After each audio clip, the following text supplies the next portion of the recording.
7 disparos. Es tremendo esto. Fíjate ahora que te estamos mostrando el corazón del operativo, donde se dio este impactante tiroteo. El tipo le saca el arma al policía y dispara contra ambos. A uno lo mata y el otro está gravemente herido.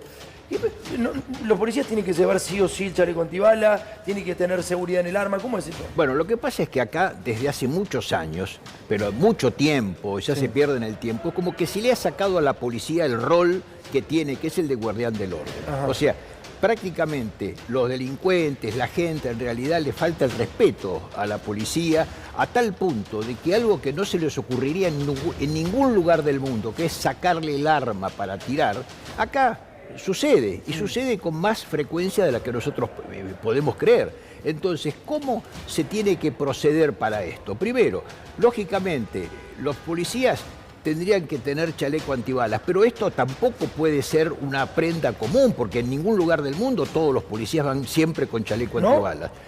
Permanentemente no.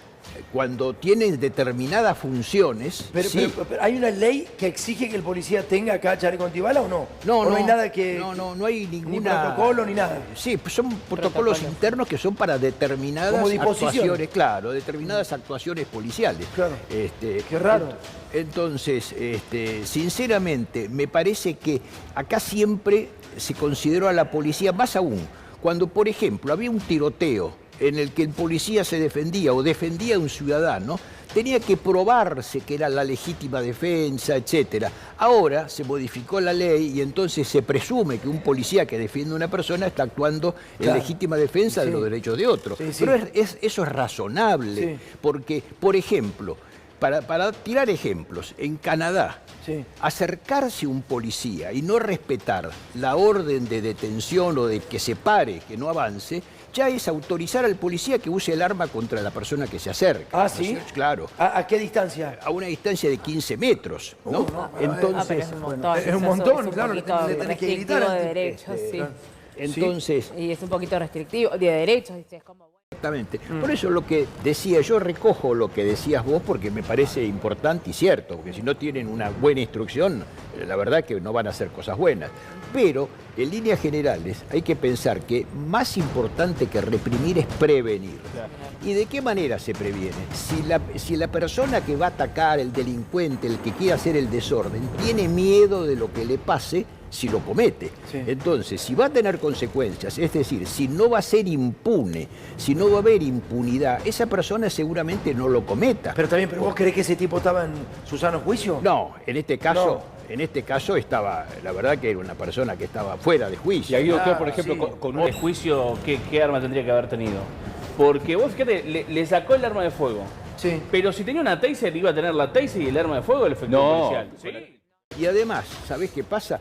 Cuando existe la menor posibilidad de riesgo para el policía ya tiene derecho a reaccionar. Exacto. Porque no puede exponerse con nadie. Y si de repente... ¿Por qué no reaccionaron acá? No sé por qué. Yo tampoco. ¿Sabes por qué? Porque por muchos años, o siempre hasta ahora, se pensó en que el accionar del policía podía ser juzgado. Y entonces los policías no actuaban por miedo a ser sancionados.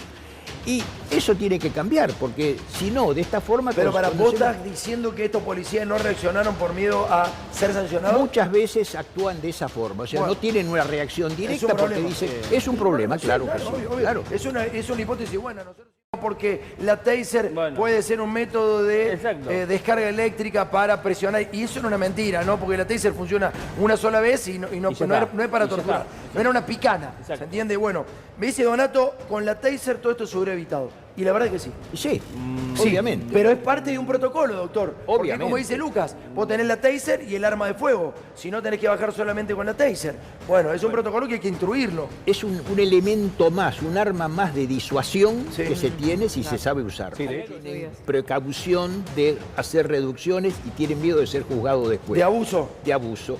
Pero tienen miedo de ser juzgados de abuso no solo por los superiores, que ahora no sería el caso, sino también por muchos elementos de la justicia. ¿Sí? ¿Por qué? Porque la justicia se vio impregnada de un pseudo garantismo que no era garantismo, que era una ausencia del derecho penal. Entonces, ese falso garantismo hizo que en una discusión entre delincuente y policía siempre se optaba por el delincuente. Ay, ay, ay.